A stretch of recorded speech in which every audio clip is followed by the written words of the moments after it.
uitgenodigden, dames en heren. Namens de directeur van Curaçao Ports Authority, de heer Berto de Castro, wil ik u van harte welkom heten bij de onthulling van het naambord van onze tweede megapier, Tula.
Rei Willem-Alexander, Su Majestad Reina Máxima, Su Excelencia Gobernador Señora George Walt y Señor George.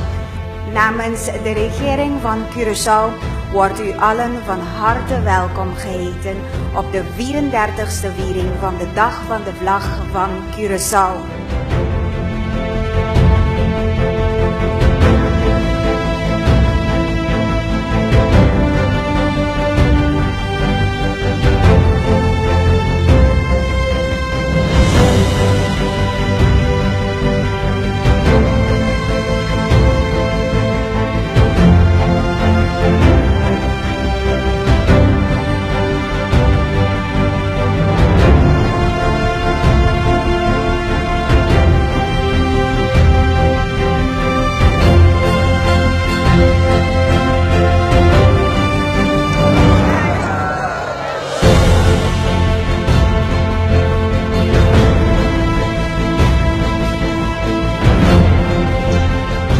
Zijne Majesteit Willem-Alexander en Hare Majesteit Maxima, uw bezoek aan ons zullen we nooit vergeten.